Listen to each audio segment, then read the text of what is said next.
আন্তর্জাতিক বিষয়াবলীর সামরিক ক্ষেত্র এই সংক্রান্ত ক্লাসটিতে আমি ফারহান সাকিব আপনাকে স্বাগত জানাচ্ছি। আজকের এই ক্লাসটি থেকে আমরা শিখব বিশ্বের বিখ্যাত যুদ্ধ ও সামরিক অভিযান সম্পর্কে, বিশ্বের ঐতিহাসিক অভ্যুত্থানগুলো সম্পর্কে, বিশ্ব নিরাপত্তা ও গোয়েন্দা সংস্থাগুলো সম্পর্কে এবং বিশ্বের সীমান্ত কেন্দ্রিক নানা ধরনের দ্বন্দ্ব ও সংঘাত সম্পর্কে। চলুন তাহলে শুরু করা যাক। প্রথমেই আমরা বিশ্বের সামরিক শক্তি বিষয়ক কিছু তথ্য জানব। গত এক দশকের মধ্যে বিশ্বজুড়ে সামরিক খাতে সবচেয়ে বেশি ব্যয় হয়েছে 2019 সালে। আর এই তালিকায় প্রথমবারের মতো শীর্ষ তিনে জায়গা করে নিয়েছে এশিয়ার দুই পরাশক্তি চীন ও Bharat. Stockholm International Peace Research Institute SIPRI তাদের প্রকাশিত এক প্রতিবেদনে বলেছে যে 2019 সালে সব দেশ মিলে সামরিক খাতে ব্যয় করেছে 1.9 ট্রিলিয়ন বা 1,90,000 কোটি US$, যা এক দশকে সর্বোচ্চ। সামরিক খাতে সর্বোচ্চ ব্যয় করা দেশটি হচ্ছে যুক্তরাষ্ট্র। তারা 2019-এ এই খাতে ব্যয় করেছে $732 বিলিয়ন, যা মোট বৈশ্বিক ব্যয়ের প্রায় 38%। তারপর আমরা পারমাণবিক বোমা সম্পর্কে জানব। পরমাণু অস্ত্রধারী দেশ হচ্ছে 9টি: যুক্তরাষ্ট্র, রাশিয়া, চীন, France, Britain, Israel, Bharat, Pakistan এবং উত্তর কোরিয়া। বর্তমানে রাশিয়ার কাছে সবচেয়ে বেশি পারমাণবিক বোমা রয়েছে। স্টকহোম আন্তর্জাতিক শান্তি গবেষণা ইনস্টিটিউট তাদের তথ্য অনুসারে রাশিয়ার কাছে বর্তমানে এই ধরনের বোমার সংখ্যা 7,000। মার্কিন যুক্তরাষ্ট্র এখন পর্যন্ত একমাত্র পারমাণবিক বোমা ব্যবহারকারী দেশ যারা কিনা সেটি জাপানের উপর প্রয়োগ করেছিল। আমেরিকার বর্তমানে 6,800টির মতো পারমাণবিক বোমা আছে বলে ধারণা করা হয়। প্রথম পরমাণু বোমা আমেরিকা ব্যবহার করেছে দ্বিতীয় বিশ্বযুদ্ধে এবং এখন পর্যন্ত সেটি পারমাণবিক বোমা ব্যবহারের একমাত্র নিদর্শন। দ্বিতীয় বিশ্বযুদ্ধে যুক্তরাষ্ট্র ফ্যাটম্যান ও লিটল বয় নামক দুইটি পরমাণু বোমা তৈরি করে। 1945 সালের 6 আগস্ট জাপানের হিরোশিমায় লিটল বয় এবং 9 আগস্ট নাগাসাকিতে ফ্যাটম্যান এই দুটি বোমা নিক্ষেপ করা হয়। তারপর আমরা জানব চীনের সশস্ত্র বাহিনীর নাম। চীনের সশস্ত্র বাহিনীর নাম হচ্ছে পিপলস লিবারেশন আর্মি। এটি 5টি শাখায় বিভক্ত। সংস্থাগুলো হচ্ছে PLA ground force, PLA navy, PLA air force, second artillery corps ও PLA রিজার্ভ ফোর্স। এরপর আমরা জানব ইংল্যান্ড ও ফ্রান্সের শতবর্ষব্যাপী যে যুদ্ধ হয়েছিল সেটি সম্পর্কে। এই যুদ্ধটির সময়কাল হচ্ছে 1337 থেকে 1453 সাল। ইংল্যান্ডের রাজা তৃতীয় এডওয়ার্ড অবৈধভাবে ফ্রান্সের সিংহাসন দাবি করলে এই যুদ্ধটি শুরু হয়। এটি ছিল ফ্রান্স ও ইংল্যান্ডের মধ্যে দীর্ঘকালীন একটি যুদ্ধ। যুদ্ধে ফ্রান্সের রাজা প্রথমে পরাজিত হয়ে পালিয়ে যান। পরবর্তীতে ফরাসি বীর জোন অফ আর্কের বীরত্বের মাধ্যমে ইংল্যান্ডকে তারা পরাজিত করতে সক্ষম হন। যুদ্ধ সমাপ্ত হয় 1453 সালে। এখানে আমরা বিশ্বের সামরিক ব্যয়ের ক্ষেত্রে প্রথম 3টি দেশের অবস্থান দেখতে পাচ্ছি। প্রথম হচ্ছে যুক্তরাষ্ট্র, দ্বিতীয় হচ্ছে চীন এবং তৃতীয় হচ্ছে ভারত। এবার আমরা দেখে নেব গ্লোবাল ফায়ার পাওয়ারের তালিকায় শীর্ষ সামরিক শক্তিধর রাষ্ট্র কোনগুলো সেগুলো সম্পর্কে। প্রথম স্থান অধিকার করছে যুক্তরাষ্ট্র, বলাই বাহুল্য এ কারণে তাদের ব্যয়ও সবচেয়ে বেশি। দ্বিতীয় স্থান অধিকার করছে রাশিয়া, তৃতীয় স্থান হচ্ছে চীনের, চতুর্থ স্থান ভারতের এবং পঞ্চম স্থান জাপানের। আশা করি বিশ্বের সামরিক শক্তি বিষয়ক যে তথ্যগুলো আমরা জানলাম সেগুলো আমরা বুঝতে পেরেছি। তারপর এখন আমরা পৃথিবীর ইতিহাসে বিখ্যাত কিছু যুদ্ধ সম্পর্কে জানব। প্রথমেই জানব ক্রুসেড বা ধর্মযুদ্ধ সম্পর্কে। ক্রুসেড শব্দটি দ্বারা মূলত ধর্মযুদ্ধকেই বোঝানো হয়। তবে কোনো রাজনৈতিক বা ধর্মীয় উদ্দেশ্যের ব্যাপারে জনগণ শক্ত ধারণা পোষণ করলে তাকেও ক্রুসেড নামকরণ করা হয়। সাধারণভাবে বিশ্ব ইতিহাসে ক্রুসেড বলতে পবিত্র ভূমি অর্থাৎ জেরুজালেম এবং কনস্টান্টিনোপল এর অধিকার নেওয়ার জন্য ইউরোপের খ্রিস্টানদের সম্মিলিত শক্তি মুসলমানদের বিরুদ্ধে 1095 থেকে 1291 সাল পর্যন্ত যে যুদ্ধ পরিচালনা করেছিল সেগুলোকে বোঝায়। পূর্বাঞ্চলীয় অর্থোডক্স বাইজেন্টাইন সম্রাট এই যুদ্ধ ঘোষণা করেছিলেন আনাতোলিয়াতে মুসলমান সেলজুক সাম্রাজ্যের বিস্তার রোধ করার জন্য। ক্রুসেডের বিভিন্ন কারণের মধ্যে ছিল জেরুজালেম দখল করা, খ্রিস্টানদের এলাকা পুনরায় দখল করা, খ্রিস্টান এলাকাগুলোকে রক্ষা করা এবং রাজনৈতিক উদ্দেশ্য সহ ইত্যাদি। তারপর আমরা জানব প্রথম বিশ্বযুদ্ধ সম্পর্কে। প্রথম বিশ্বযুদ্ধ সম্পর্কে বিস্তারিত আলাপ আমরা ইতোমধ্যেই পূর্ববর্তী লেকচারে জেনেছি, তবে এখানে একটু সংক্ষেপে আমরা জেনে নিব। প্রথম বিশ্বযুদ্ধ 1914 সালের 18 জুন বসনিয়ার রাজধানী সারায়েভো শহরে অস্ট্রিয়ার যুবরাজ আর্চডিউক ফ্রান্স ফার্ডিনান্ড এক সার্বের গুলিতে নিহত হলে শুরু হয়।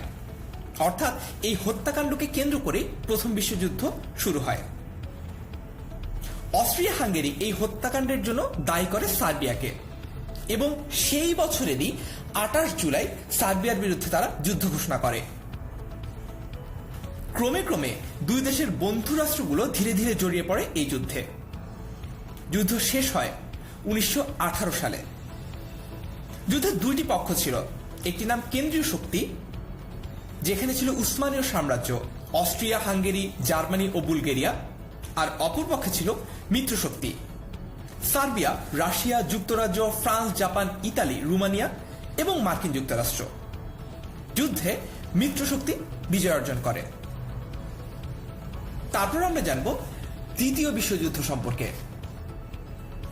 বিশ্ব ইতিহাসের অন্যতম রক্তক্ষয়ী যুদ্ধ হচ্ছে এই দ্বিতীয় বিশ্বযুদ্ধ। যুদ্ধের স্থায়িত্বকাল 1939 থেকে 1945 সাল। প্রধানত অক্ষশক্তি ছিল এইখানে জার্মানি, ইতালি, জাপান এবং মিত্রশক্তিতে ছিল ব্রিটেন, ফ্রান্স, রাশিয়া, যুক্তরাষ্ট্র। তার পাশাপাশি দুই পক্ষে আরো অনেকগুলো রাষ্ট্র এবং আরো অনেকগুলো এন্টিটি জড়িত ছিল। যুদ্ধে মিত্রশক্তি বিজয় অর্জন করে। ধারণা করা হয় এই যুদ্ধে 5 থেকে 8 কোটি মানুষ মৃত্যুবরণ করে। তারপর আমরা জানব ভারত পাকিস্তান যুদ্ধ সম্পর্কে। ভারত পাকিস্তানের একেবারে জন্মলগ্ন থেকেই তাদের মধ্যকার সম্পর্কটা খুব একটা ভালো না। এর সাথে যোগ হয়েছে আরো কয়েকটি সামরিক যুদ্ধ। 1971 সালে বাংলাদেশের স্বাধীনতা যুদ্ধ ব্যতীত অন্যান্য যুদ্ধগুলো ছিল কাশ্মীর কেন্দ্রিক। মূলত ভারত ও পাকিস্তানের যে দ্বন্দ্ব সেটি এই কাশ্মীরের কর্তৃত্বকে ঘিরেই। স্বাধীনতার পরপরই প্রথম যুদ্ধ সংঘটিত হয় 1947 সালে এবং শেষ হয় 1948 সালে। সেটিও হয়েছিল জাতিসংঘের মধ্যস্থতায় এবং পরবর্তীতে সেখান থেকে যুদ্ধবিরতি ঘোষণা করা হয়। জম্মু ও কাশ্মীর দেশীয় রাজ্যের অবসান ঘটে এই যুদ্ধবিরতি এবং চুক্তির ফলে। পাকিস্তান কাশ্মীরের 1/3 নিয়ন্ত্রণে নেয় আর বাকি অংশের নিয়ন্ত্রণ নেয় ভারত। লাইন অফ কন্ট্রোলের মাধ্যমে বিভক্ত করা হয় সীমানা। তারপর দ্বিতীয় যুদ্ধ হয় 1965 সালে। এরপর 1971 এবং 1999 সালে কার্গিল যুদ্ধ সংগঠিত হয়। তারপর আমরা জানব উপসাগরীয় যুদ্ধ সম্পর্কে। পারস্য উপসাগরীয় যুদ্ধের সূচনা হয় 1990 সালের 2 আগস্ট। 1991 সালের 28 ফেব্রুয়ারি এর আনুষ্ঠানিক সমাপ্তি ঘটে। 1990 সালে ইরাক কুয়েত দখল করলে বিভিন্ন দেশ নিন্দা জ্ঞাপন করে। অপারেশন ডেজার্ট স্টর্ম নামে পরিচিত এই যুদ্ধের ফলে ইরাক এবং 34টি দেশের জাতিসংঘ অনুমোদিত যৌথ বাহিনীর মধ্যে সংঘর্ষ হয়। 1990 সালের আগস্ট মাসে ইরাকের কুয়েত আগ্রাসন এবং কুয়েতি ভূখণ্ড দখলের প্রেক্ষিতে ইরাকি বাহিনীর হাত থেকে কুয়েতকে মুক্ত করাই ছিল এই যুদ্ধের উদ্দেশ্য। আশা করি পৃথিবীর ইতিহাসের বিখ্যাত কিছু যুদ্ধ সম্পর্কে আমাদের যতটুকু জানার প্রয়োজন ছিল ততটুকু আমরা জানতে পেরেছি। তারপর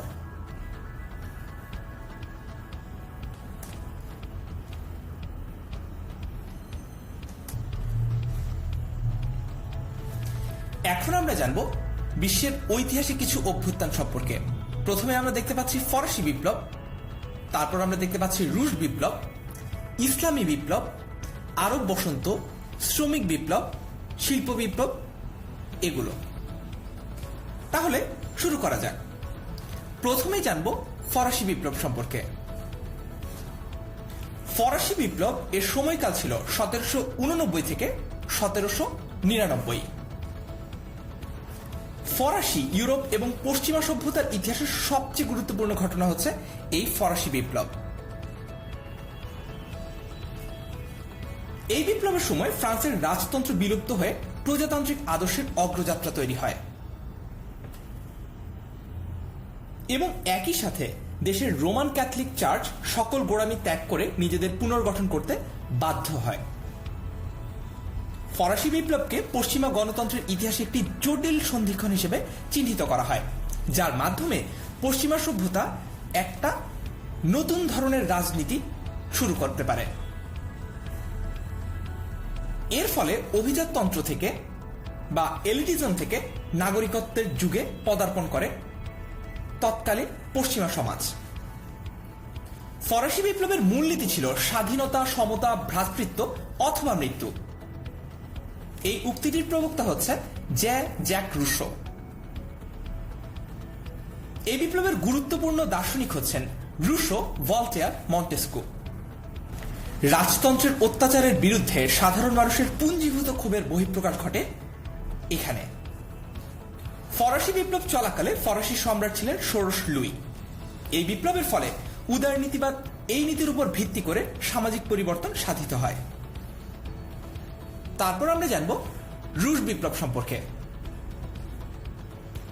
রুশ বিপ্লব 1917 সালে সংগঠিত দুটি বিপ্লবের সম্মিলিত নাম। এই বিপ্লবের মাধ্যমে রাশিয়ায় জার শাসনের অবসান হয় এবং সোভিয়েত ইউনিয়নের উত্থান হয়। 1917 সালের ফেব্রুয়ারি মাসে সংগঠিত প্রথম বিপ্লবের মাধ্যমে রাশিয়ার সাম্রাজ্য ভেঙে পড়ে এবং শেষ সম্রাট দ্বিতীয় নিকোলাসকে উৎখাত করে একটি অন্তর্বর্তীকালীন সরকার গঠন করা হয়। 1917 অক্টোবরে দ্বিতীয় বিপ্লবের মাধ্যমে অন্তর্বর্তীকালীন সরকারকে উৎখাত করে বলশেভিক বা কমিউনিস্ট সরকার প্রতিষ্ঠিত হয়। বলশেভিক ও সমাজতন্ত্র বিরোধীদের অন্যান্য অবলশেভিক সমাজতন্ত্রীদের মধ্যে গৃহযুদ্ধের সূচনা হয়। এই যুদ্ধ বেশ কিছু বছর ধরে চলে এবং বলশেভিকরা তাদের বিরোধীদের পরাজিত করতে সক্ষম হয়। বলশেভিকদের এই জয় 1922 সালে union of Soviet socialist Republic বা ইউএসএসআর প্রতিষ্ঠার পথ সুগম করে। বিশ্বের প্রথম সমাজতান্ত্রিক রাষ্ট্র হিসেবে আবির্ভূত হয় সোভিয়েত ইউনিয়নের। রুশ বিপ্লবের প্রধান নেতা ছিলেন ভ্লাদিমির ইলিচ উলিয়ানভ ওরফে লেনিন। তারপর আমরা জানব ইসলামী বিপ্লবের সম্পর্কে। ইরানের বিপ্লব, ইরানি বিপ্লব কিংবা ইসলামী বিপ্লব, অনেকগুলো নামেই আমরা এই বিপ্লবটিকে চিনে থাকি। এই ইসলামী বিপ্লবটি 1979 সালের বিপ্লব নামেও পরিচিত। এটি 1979 সালে ঘটা একটি যুগান্তকারী বিপ্লব, যেটি ইরানকে পাশ্চাত্যপন্থী দেশ থেকে ইসলামী প্রজাতন্ত্রে পরিণত করেছে। এই বিপ্লবকে বলা হয় ফরাসি এবং বলশেভিক বিপ্লবের পর ইতিহাসের তৃতীয় মহান বিপ্লব। আয়াতুল্লাহ রুহুল্লাহ খোমেনি ফ্রান্সে তার নির্বাসিত জীবন থেকে দেশে ফিরে ইরান ইসলামী বিপ্লবের সূচনা করেছিলেন। এই বিপ্লবের ফলে ইরানের শাহ রাজতন্ত্রের অবসান ঘটে। ইরানের শেষ রাজা ছিলেন শাহ পাহলভি। তারপর আমরা জানব শিল্প বিপ্লব সম্পর্কে। প্রথম শিল্প বিপ্লব সংগঠিত হয় 1760 সালে বাষ্পীয় ইঞ্জিন আবিষ্কারের মাধ্যমে, যা উৎপাদন শিল্পের সম্প্রসারণ ঘটায়। এর মূল প্রভাবক ছিল বাষ্পীয় ইঞ্জিন এবং ফলাফল ছিল উৎপাদন শিল্পের সম্প্রসারণ। 1760 থেকে 1820 অথবা 40 সাল পর্যন্ত এই শিল্প বিপ্লবের প্রক্রিয়া এবং প্রতিক্রিয়া চলতে থাকে ব্রিটেন ও আমেরিকাতে। শিল্প বিপ্লবের সূতিকাগার হিসেবে ধরা হয় ব্রিটেনকে। এই সময়ে কৃষি এবং বাণিজ্যিক ব্যবস্থা থেকে আধুনিক শিল্পায়নের দিকে যাত্রাপথ শুরু করে সভ্যতা। তাই অর্থনৈতিক কর্মকাণ্ড ব্যাপক ধরনের পরিবর্তন আসে। যন্ত্রাংশের, ইঞ্জিনের ব্যবহার কিংবা উৎপাদন এই ধরনের বিপ্লবকে আরো ত্বরান্বিত করেছে। এরপর পুঁজিবাদের উদ্ভব হয়, কয়লার খনি আর ইস্পাত শিল্পের ব্যাপক ব্যবহার ও প্রসার শুরু হয়। তারপর আমরা জানব শ্রমিক বিপ্লব সম্পর্কে। 1886 সালে আমেরিকার শিকাগোতে দৈনিক 8 ঘন্টা কাজের দাবিতে শ্রমিকরা হে মার্কেটে জমায়েত হয়েছিল। তাদেরকে ঘিরে থাকা পুলিশের প্রতি এক অজ্ঞাতনামার বোমা নিক্ষেপের পর পুলিশ শ্রমিকদের উপর গুলিবর্ষণ শুরু করে। ফলে প্রায় 10 থেকে 12 জন শ্রমিক ও পুলিশ নিহত হয়। 1889 সালে ফরাসি বিপ্লবের শতবার্ষিকীতে প্যারিসের দ্বিতীয় আন্তর্জাতিক শ্রমিক কংগ্রেস অনুষ্ঠিত হয়। সেখানে 1890 সাল থেকে শিকাগো প্রতিবাদের বার্ষিকী আন্তর্জাতিকভাবে বিভিন্ন দেশে পালনের প্রস্তাব করেন রেমন্ড লাভিনে। 1891 সালে আন্তর্জাতিক দ্বিতীয় শ্রমিক কংগ্রেসে এই প্রস্তাব আনুষ্ঠানিকভাবে গৃহীত হয়। এর পরপরই 1894 সালের মে দিবসে দাঙ্গার ঘটনা ঘটে। ফলে 1904 সালে আমস্টারডাম শহরে অনুষ্ঠিত সমাজতন্ত্রীদের আন্তর্জাতিক সম্মেলনে একটি প্রস্তাব গৃহীত হয়। প্রস্তাবে দৈনিক 8 ঘন্টা কাজের সময় নির্ধারণের দাবি আদায়ের জন্য এবং শান্তি প্রতিষ্ঠার জন্য বিশ্বজুড়ে 1 মে এই তারিখে মিছিল ও শোভাযাত্রা আয়োজন করতে সকল সমাজবাদী গণতান্ত্রিক দল এবং শ্রমিক সংঘ বা ট্রেড ইউনিয়নের প্রতি আহ্বান জানানো হয়। ভারতবর্ষে প্রথম মে দিবস পালন করা হয় 1923 সালে। তারপর আমরা জানব আরব বসন্ত সম্পর্কে। 2010 সালের শুরুর দিক থেকে আরব বিশ্বের বিভিন্ন দেশে একটা গণবিপ্লব শুরু হয়। এই গণবিপ্লবকে পশ্চিমা সাংবাদিকরা অভিহিত করেছেন আরব বসন্ত নামে। গণবিক্ষোভের শুরু তিউনিসিয়ায়, এরপর তা মিশর, লিবিয়া, সিরিয়া, ইয়েমেন সহ বিভিন্ন আরব দেশে ছড়িয়ে পড়ে। 2010 সালের 18 ডিসেম্বর তিউনিসিয়ার মোহাম্মদ বুয়াজিদি নামে এক ফল বিক্রেতার পুলিশের দুর্নীতি ও দুর্ব্যবহারের প্রতিবাদে নিজের আগুন গায়ে দিয়ে আত্মাহুতির মাধ্যমে এই বিদ্রোহটি শুরু হয়। তিউনিসিয়ার বিপ্লব সফল হওয়ার পাশাপাশি অন্যান্য দেশেও আত্মাহুতির কারণে অস্থিরতা শুরু হয়। 2011 সালের 14 জানুয়ারি তিউনিসিয়ার শাসক জেন এল আবেদিন বেন আলীর পতন ঘটে। একই বছরের 11 ফেব্রুয়ারি মিশরের 30 বছরের শাসক হুসনে মুবারকের পতন ঘটে। পরে 20 অক্টোবর লিবিয়ার মুয়াম্মার আল গাদ্দাফি নিহত হন এবং 42 বছরের শাসনের অবসান হয়। আরব বিশ্বের এই গণ অভ্যুত্থান সংগঠনে মার্কিন যুক্তরাষ্ট্র এবং এর ইউরোপীয় ন্যাটোভুক্ত সহচর রাষ্ট্রগুলো অস্ত্র সরবরাহ করে এবং সরাসরি আঘাত হানে ক্ষমতাহীন রাষ্ট্রনায়কদের পতনের ক্ষেত্রে।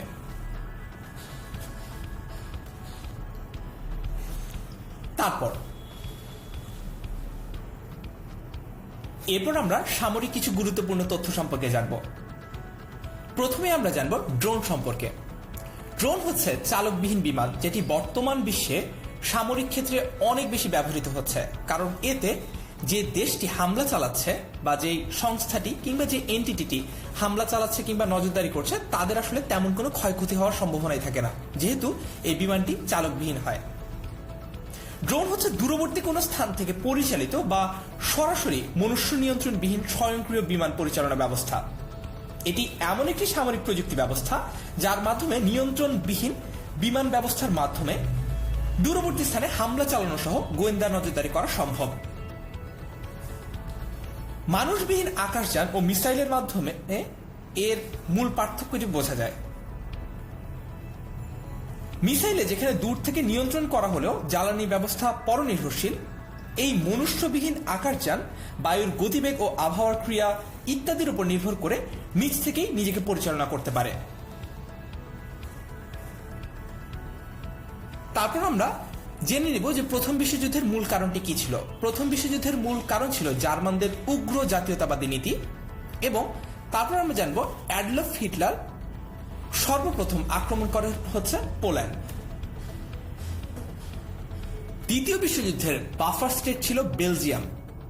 এখন প্রশ্ন আসাই স্বাভাবিক যে বাফার স্টেট ব্যাপারটা আসলে কি। বাফার স্টেট বলতে বোঝানো হয় সাধারণত দুটি শক্তিশালী বিবাদমান রাষ্ট্রের মধ্যবর্তী ক্ষুদ্র স্বাধীন নিরপেক্ষ বা সংঘর্ষ নিয়ন্ত্রক রাষ্ট্রকে। অর্থাৎ দ্বিতীয় বিশ্বযুদ্ধে এই দায়িত্বটি পালনের চেষ্টা করেছিল বেলজিয়াম। লিটল বয়, আমেরিকার এই যে পারমাণবিক বোমাটি সেখানে ব্যবহৃত হয়েছিল ইউরেনিয়াম 235, আর ফ্যাটম্যান এই পারমাণবিক বোমায় ব্যবহৃত হয়েছিল ইউরেনিয়াম 239। লিটল বয় নিক্ষেপ করা হয় 1945 সালের 6 আগস্ট, আর ফ্যাটম্যান নিক্ষেপ করা হয় 1945 সালের 9 আগস্ট। এরপর আমরা জানব কমনওয়েলথ সমাধিক্ষেত্র সম্পর্কে। বাংলাদেশে কমনওয়েলথ সমাধিক্ষেত্র আছে দুটি, একটি হচ্ছে কুমিল্লায় এবং আরেকটি হচ্ছে চট্টগ্রামে। মূলত দ্বিতীয় বিশ্বযুদ্ধে নিহত সৈন্যদের সমাধিস্থল হচ্ছে এই কমনওয়েলথ সমাধিক্ষেত্র। সমাধিক্ষেত্রের সার্বিক তত্ত্বাবধানে রয়েছে কমনওয়েলথ গ্রেভস কমিশন।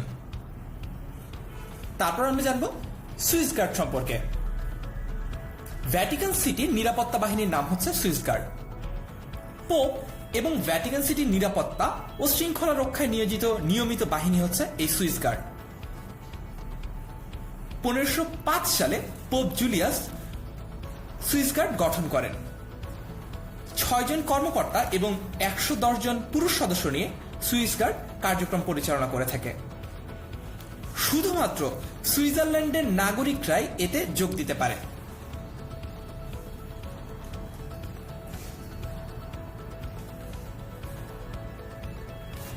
এখন আমরা জানব বিশ্ব নিরাপত্তা সংস্থায় নিয়োজিত কিছু সংস্থা সম্পর্কে। আমরা দেখতে পাচ্ছি ভারতের বিএসএফ, বাংলাদেশের বর্ডার গার্ড বাংলাদেশ বা বিজিবি, পাকিস্তান রেঞ্জার্স এবং ফ্রন্টেক্স, যেটি ইউরোপীয় ইউনিয়নের। আসুন তাহলে এক এক করে জানা যাক, খানিকটা বিস্তারিত। প্রথমে আমরা জানব বিএসএফ সম্পর্কে। বিএসএফ ভারত সরকারের একটি সীমান্ত প্রহরী সংস্থা। 1965 সালের 1 ডিসেম্বর প্রতিষ্ঠিত এই সংস্থা ভারতের আধা সামরিক বাহিনীর একটি অংশ এবং এর প্রাথমিক দায়িত্ব হচ্ছে শান্তির সময় ভারতের আন্তর্জাতিক সীমানা পাহারা দেওয়া এবং আন্তর্দেশীয় অপরাধ দমন করা। ভারতের অধিকাংশ আধা সামরিক বাহিনীর মতো বিএসএফও ভারতের স্বরাষ্ট্র মন্ত্রণালয় কর্তৃক নিয়ন্ত্রণাধীন। তারপর আমরা জানব ইউরোপীয় ইউনিয়নের ফ্রন্টেক্স সম্পর্কে। European border and coastguard agency এর সদর দপ্তর পোল্যান্ডের ওয়ার্সোতে। ইউরোপীয় ইউনিয়নের সীমান্ত নিরাপত্তার জন্য 2004 সালে এই সংস্থাটি গড়ে তোলা হয়েছে। 2015-16 সালে ইউরোপে মাইগ্রেশনের সংকট দেখা দিলে সীমান্ত নিরাপত্তা বাদেও সমুদ্র সীমানাতেও টহল ও নিরাপত্তার লক্ষ্যে কোস্টগার্ডের অন্তর্ভুক্তি হয় ইউরোপিয়ান ইউনিয়নে 2016 সালে। তারপর আমরা জানব বাংলাদেশের বিজিবি সম্পর্কে। এটি বাংলাদেশের একটি আধা সামরিক সংস্থা। এর প্রধান কাজ হচ্ছে বাংলাদেশের সীমান্ত রক্ষা করা। বিজিবির প্রধান কার্যালয় ঢাকার পিলখানায় অবস্থিত। বাংলাদেশের সবচেয়ে প্রাচীন বাহিনী তারা। প্রথমে রামগড় লোকাল ব্যাটালিয়ন হিসেবে 1795 সালে আত্মপ্রকাশ করে বর্তমান বিজিবি। এরপর বিভিন্ন ধাপ পেরিয়ে বাংলাদেশের স্বাধীনতা অর্জনের পূর্বে এর নাম ছিল। 2009 সালে পুনরায় এই বর্ডার নামটি পরিবর্তন করে রাখা হয় বর্ডার গার্ড বাংলাদেশ বা বিজিবি। স্বাধীনতা যুদ্ধে ইপিআর এর 800 সদস্য শাহাদাত বরণ করেন। এদের মধ্যে ছিলেন বীরশ্রেষ্ঠ শহীদ ল্যান্স নায়ক নূর মোহাম্মদ শেখ ও বীরশ্রেষ্ঠ শহীদ ল্যান্স নায়ক মুন্সি আব্দুর রউফ। তারপর আমরা জানব পাকিস্তান রেঞ্জার্স সম্পর্কে। পাকিস্তানের রেঞ্জার্স একটি আধা সামরিক বাহিনী যারা মূলত সীমান্ত রক্ষা, অভ্যন্তরীণ সুরক্ষা এবং কাউন্টার টেরোরিজম নিয়ে কাজ করে। এটি পাকিস্তানের ইন্টেরিয়র সেক্রেটারি অফ পাকিস্তানের অধীনস্থ একটি সংস্থা। পাকিস্তান রেঞ্জার্সের দুটি অংশের একটি হচ্ছে পাকিস্তান রেঞ্জার্স পাঞ্জাব এবং Pakistan rangers Sindh.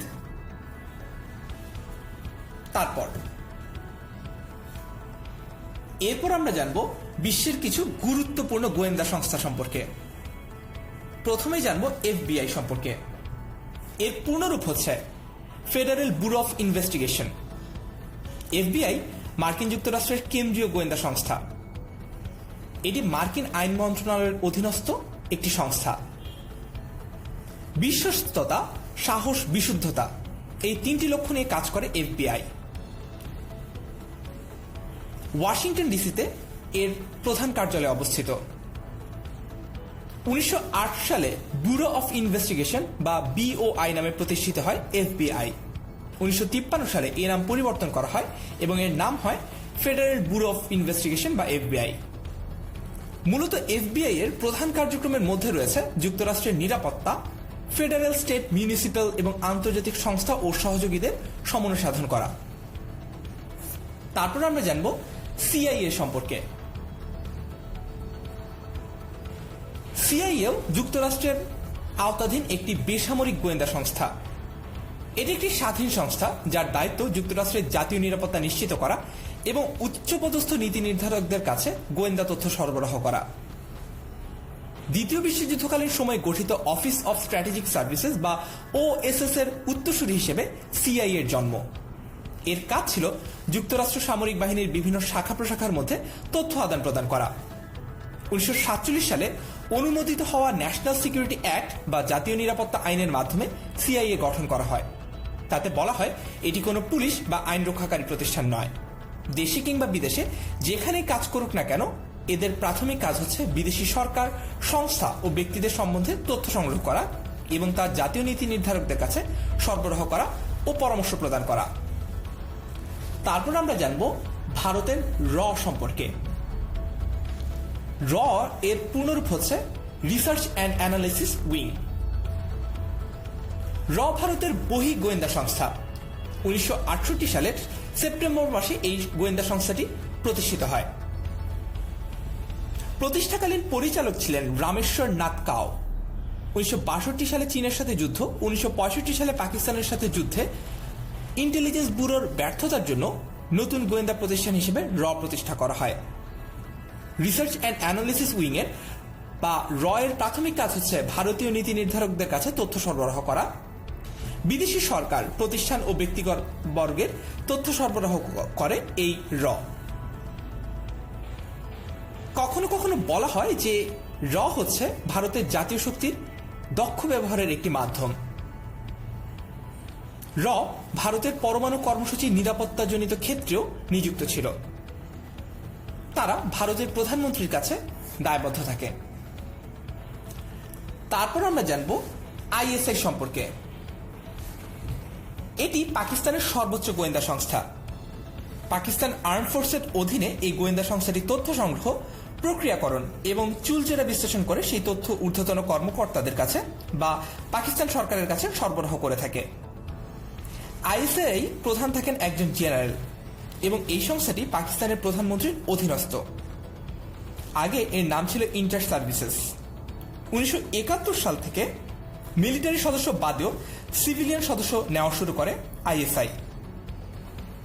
ISI Soviet Afghan যুদ্ধের সময় আফগান মুজাহিদিনদের সাহায্য করে বিশ্ববাসীর নজরে আসে। তারপর আমরা জানব এমএসএস সম্পর্কে। মিনিস্ট্রি অফ স্টেট সিকিউরিটি হচ্ছে চীনের প্রধান গোয়েন্দা সংস্থা, যেটিকে আমরা এমএসএস নামে চিনি। এটি চীনের কাউন্টার ইন্টেলিজেন্স, বিদেশি ইন্টেলিজেন্স ও রাজনৈতিক সুরক্ষার জন্য কাজ করে থাকে। এমএসএস কে বিশ্বের অন্যতম গোপনীয় গোয়েন্দা সংস্থা হিসেবে মনে করা হয়, যার সদর দফতর বেইজিং এ। এটি এর আগে 1955 থেকে 1983 সাল পর্যন্ত সেন্ট্রাল ইনভেস্টিগেটিং ডিপার্টমেন্ট বা সিআইডি নামে কাজ করত। 1983 সালে সিআইডির মাধ্যমে কাউন্টার ইন্টেলিজেন্সের কার্যক্রম অন্তর্ভুক্ত করে এই এমএসএস প্রতিষ্ঠা করা হয়। এর মূল কাজ হচ্ছে বিদেশি এজেন্টদের তৎপরতা মোকাবেলা, দেশের অভ্যন্তরে অভ্যুত্থানের চেষ্টা প্রতিহত করে সমাজতান্ত্রিক চীনের অখণ্ডতা রক্ষা করা। তারপর আমরা জানব মোসাদ সম্পর্কে। 1949 সালে গঠিত ইসরায়েলের প্রধান ও জাতীয় গোয়েন্দা সংস্থা হচ্ছে মোসাদ। এর কাজের রিপোর্ট ও গোয়েন্দা তথ্য সরাসরি প্রধানমন্ত্রীকে দেওয়া হয়। এর নীতিমালা ও কার্যক্রম অনেকটাই যুক্তরাষ্ট্রের সিআইএ, যুক্তরাষ্ট্রের MI6 ও কানাডার CSIS এর অনুরূপ। মোসাদের হেডকোয়ার্টার তেল আবিবে অবস্থিত।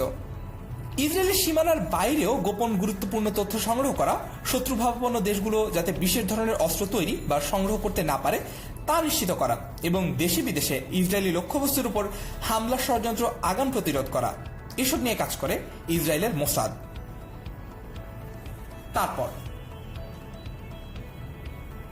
এরপর আমরা আন্তর্জাতিক পুলিশ সম্পর্কে জানব। প্রথমে আমরা জানব ইন্টারপোল সম্পর্কে। 1923 সালে ইন্টারন্যাশনাল ক্রিমিনাল পুলিশ কমিশন নামে প্রতিষ্ঠিত হয় এই ইন্টারপোল এবং 1946 সালে বর্তমানের নামে এর নামকরণ করা হয়। ইন্টারপোলের বর্তমান সদস্য 194টি দেশ এবং এর সদর দপ্তর ফ্রান্সের লিওতে অবস্থিত। সদস্যরাই বাৎসরিক চাঁদার মাধ্যমে এই সংস্থাটির বাৎসরিক খরচ নির্বাহ করে। ইন্টারপোলের সর্বশেষ সদস্য হচ্ছে ভানুয়াতু। ইন্টারপোল জাতিসংঘের পর পৃথিবীর দ্বিতীয় বৃহত্তম আন্তর্জাতিক সংস্থা। তারপর আমরা জানব ইউরোপল সম্পর্কে। European Union agency for law enforcement cooperation, এটিকেই ইউরোপল হিসেবে আমরা চিনে থাকি। ইউরোপীয় ইউনিয়নের 27টি দেশের মধ্যকার আতঙ্কবাদী হামলা মোকাবেলা, মাদক চোরাচালান নিয়ন্ত্রণ, মানি লন্ডারিং নিয়ন্ত্রণ, সাইবার ক্রাইম নিয়ন্ত্রণ, মানব পাচার রোধ ইত্যাদির জন্য ইন্টারপোলের পাশাপাশি ইউরোপলও কাজ করে থাকে। এটি প্রতিষ্ঠিত হয় বা গঠিত হয় 1998 সালে এবং পূর্ণ কার্যক্রম শুরু করে 1999 সালে। পূর্বের ইউরোপিয়ান পুলিশ অফিস ও ইউরোপল ড্রাগ ইউনিট একত্রে বর্তমান ইউরোপল সৃষ্টি করেছে। তারপর আমরা পৃথিবীর বিভিন্ন সীমান্ত কেন্দ্রিক দ্বন্দ্ব সম্পর্কে জানব।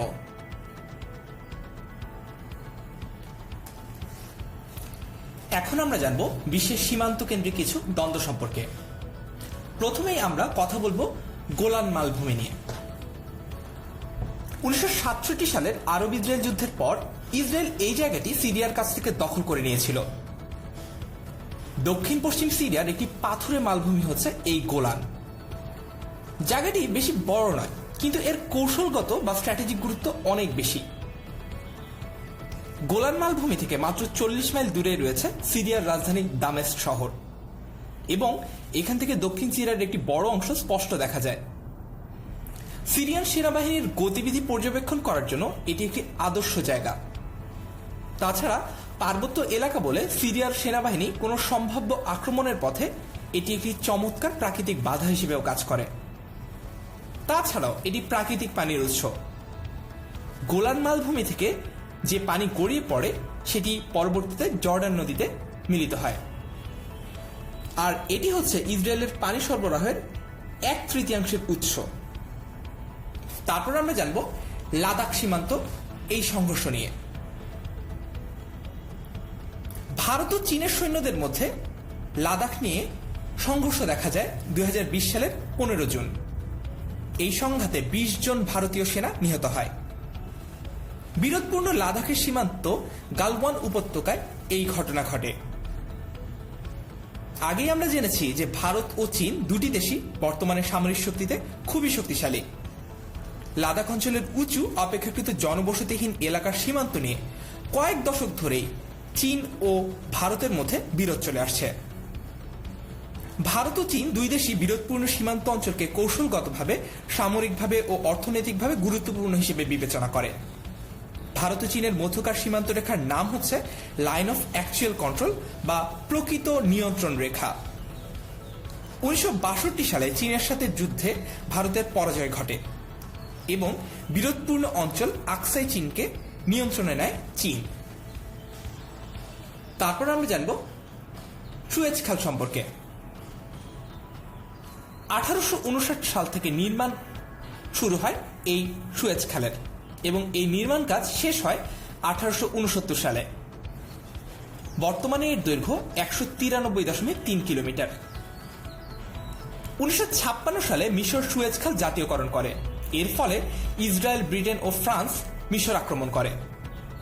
এর উদ্দেশ্য ছিল সুয়েজ খালের উপর পশ্চিমা নিয়ন্ত্রণ পুনঃপ্রতিষ্ঠা করা এবং মিশরের রাষ্ট্রপতি জামাল আবদেল নাসেরকে ক্ষমতাচ্যুত করা। লড়াই শুরু হওয়ার পরে যুক্তরাষ্ট্র, সোভিয়েত ইউনিয়ন ও জাতিসংঘ 3 আক্রমণকারী পক্ষকে সরে আসতে বাধ্য করে।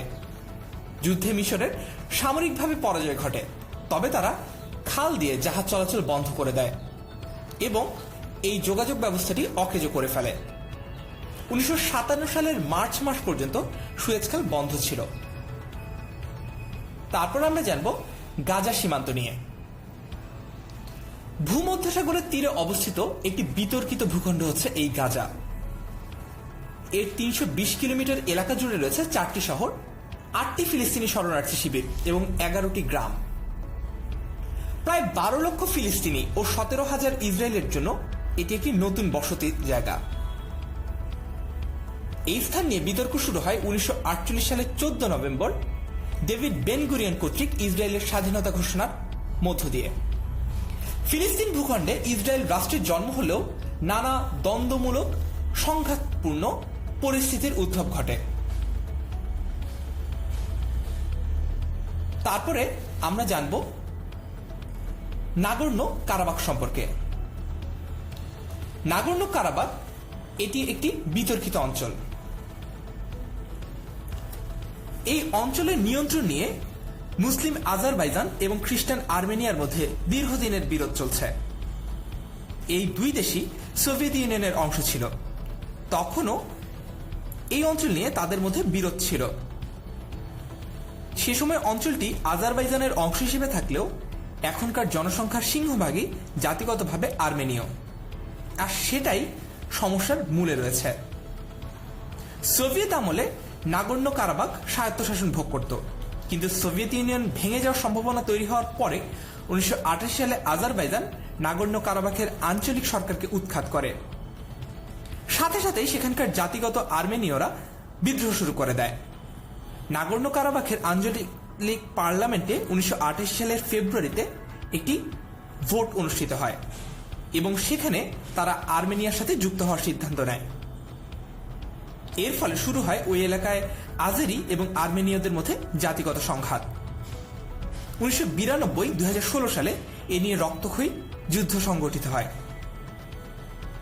2020 সালের 10 জুলাই আজারবাইজান ও আর্মেনিয়ার মধ্যে আবারও সংঘাত হয়।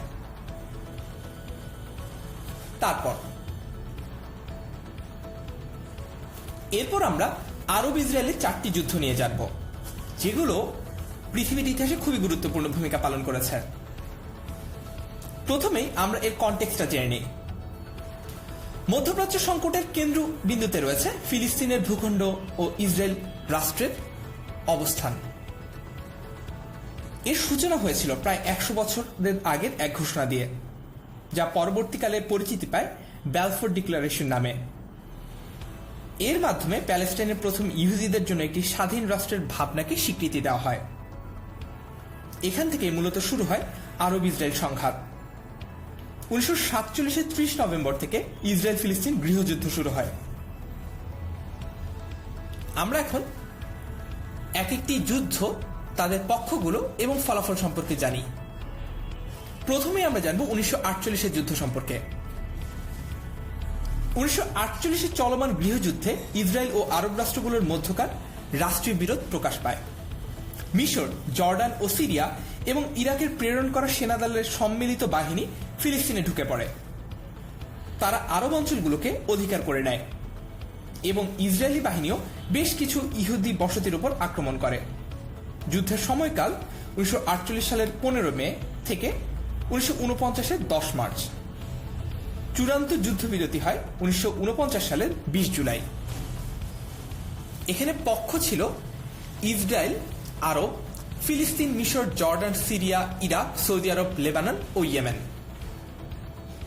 আর এর ফলাফল হিসেবে আমরা দেখতে পাই ফিলিস্তিন নিজ ভূমিতে পরাধীন হয়, ইসরায়েল নামক রাষ্ট্রের জন্ম হয় এবং জাতিসংঘ শান্তিরক্ষা মিশনের যাত্রা শুরু হয়। তারপর আমরা জানব 1956-এর দ্বিতীয় যুদ্ধ সম্পর্কে। এতে পক্ষ ছিল ইসরায়েল ও মিশর। এটি মূলত মিশরের সুয়েজ খাল জাতীয়করণ করার ফলে সংঘটিত একটি যুদ্ধ। ইসরায়েল, ব্রিটেন ও ফ্রান্স মিশরের সাথে যুদ্ধে লিপ্ত হয়। ইসরায়েলের সুয়েজ খালের অঞ্চল সিনাই উপদ্বীপ দখল করে নেয় তারা। যুদ্ধের সময়কাল 1956 সালের 29 অক্টোবর থেকে 1956 সালের 7 নভেম্বর। ফলাফল হিসেবে আমরা দেখতে পাচ্ছি ইসরায়েল কর্তৃক সিনাই দখল করে নেওয়া এবং সিনাইয়ে শান্তিরক্ষী বাহিনী মোতায়েন করা। তারপর আমরা জানব 1967-এর তৃতীয় যুদ্ধ সম্পর্কে। 1967 সালের 5 থেকে 10 জুন পর্যন্ত এই যুদ্ধটি চলে। 6 দিন ব্যাপী এই যুদ্ধ চলে বলে এই যুদ্ধকে 6 দিনের যুদ্ধ হিসেবেও উল্লেখ করা হয়ে থাকে। এই যুদ্ধে আরবদের শোচনীয় পরাজয় হয় এবং ইসরায়েল উল্লেখিত অঞ্চল দখল করার মাধ্যমে মধ্যপ্রাচ্যে একটি শক্তিধর রাষ্ট্র হিসেবে আবির্ভূত হয়। এই যুদ্ধের পক্ষগুলো ছিল ইসরায়েল, আরবের পক্ষে ছিল মিশর, সিরিয়া, জর্ডান ও ইরাক। ফলাফল হিসেবে আমরা দেখতে পাচ্ছি মিশরের দখলে থাকা গাজা উপত্যকা দখল করে ইসরায়েল, সিনাই উপদ্বীপ দখল করে, সিরিয়ার থেকে গোলান মালভূমি দখল করে এবং জর্ডান থেকে পশ্চিম তীর দখল করে নেয় ইসরায়েল। তারপর আমরা জানব 1973-এর চতুর্থ যুদ্ধ সম্পর্কে। 1973-এ আরব ইসরায়েল যুদ্ধ হয়। মিশর ও সিরিয়ার নেতৃত্বাধীন জোট ও ইসরায়েলের মধ্যে 1973 সালের 6 থেকে 25 অক্টোবরের মধ্যে এই যুদ্ধ সংঘটিত হয়। এই সময় মুসলিমদের পবিত্র মাস রমজান ছিল। মিশরীয় ও সিরিয়ান সেনারা যুদ্ধবিরতি রেখা ভেদ করে যথাক্রমে সিনাই উপদ্বীপ ও গোলান মালভূমিতে ঢুকে পড়ে। এই যুদ্ধের একটি সুদূরপ্রসারী ফলাফল হল ক্যাম্প ডেভিড চুক্তি। 1978 সালে মিশর ও ইসরায়েলের মধ্যে এই চুক্তি হয়। এর মাধ্যমে সিনাই মিশরকে হস্তান্তর করা হয় এবং মিশর প্রথম আরব দেশ হিসেবে ইসরায়েলকে স্বীকৃতি দেয়। ফলাফল হিসেবে আমরা দেখতে পাচ্ছি ইসরায়েল বাহিনীর জয় ও আরব বাহিনীর সিনাই ও গোলান জয়ের ব্যর্থ প্রচেষ্টা। আশা করি আজকের এই লেকচারটি থেকে আমরা জানতে পারলাম পৃথিবীর গুরুত্বপূর্ণ বিভিন্ন সামরিক তথ্য। আমার সাথে থাকার জন্য আপনাকে ধন্যবাদ। দেখা হবে পরের লেকচারে।